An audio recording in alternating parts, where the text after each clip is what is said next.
Hey there, so since I made my Big Bang video, I've been getting an increased amount of messages from Muslims. And no, they are not death threats or any kind of aggressive or insulting messages this time. Instead, they are trying to bring to my attention that the Big Bang theory, as it is explained and accepted by scientists today, was revealed in their holy book, the Quran, 1400 years ago before the theory even existed.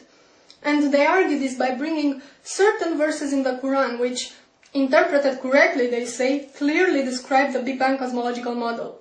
I will insert them in the sidebar. Also, if you do a search on YouTube by the terms Quran and Big Bang, you will see what I mean, it's all over the place.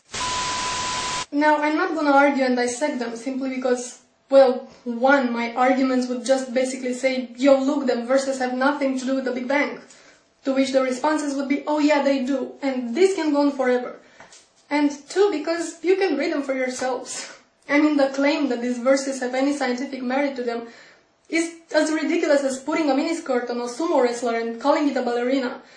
No. He's just wrong. So instead, I'm just gonna ask one question to the Muslims making this claim. And not just this claim, because you see, while most Christian creationists try to negate science altogether, going, evolution? Where? Big Bang? Never happened. But no, Muslims have a different approach. They go, it's all here in my book, man. See this verse here? This is what it really means. You got pawn, motherfucker. Allahu Akbar. So my question is this. If the Quran really predicted modern scientific theories, such as Big Bang and evolution, then why didn't you Muslims come up with those theories ages ago? If all those things were revealed in your holy book 1400 years ago, it means that you had 1400 years at your disposal to explain to us infidel fools how things really work.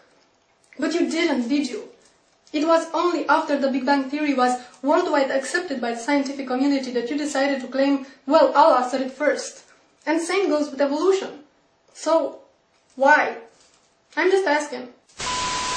You know, there's something really bugging me, and it always annoys me on some level, but it just seems to annoy me more and more is how religious sensitive we are.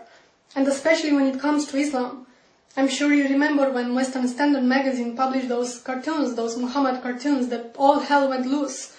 And the publisher of the magazine was interrogated by the Canadian Human Rights Committee because he disrespected this holy religion that doesn't even know the meaning of human rights. It's sadly ironic. And this wasn't an isolated case. The same thing happened to Maclean magazine, I think it was, in 2008. Or the movie Fitna, which got banned. And the filmmaker was prosecuted and investigated and banned from entering the UK. All this while he was under constant death threats from Muslim extremists who were offended that he portrayed Islam as being violent. Again, the irony. And what annoys me even more is the converts. The people who weren't indoctrinated into this religion from childhood, but grew up exposed to human rights values. For now to convert to Islam and come preach how wonderful and sciency and peaceful it is.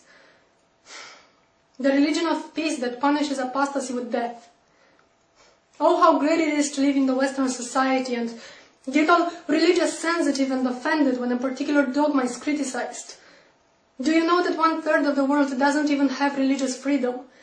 And it's not a coincidence that those countries are so populated they account for almost 70% of the world population. Let me say this again. 70% of the world population doesn't have religious freedom. You will have to look at the calendar and see what year it is, and ask yourself, what the fuck?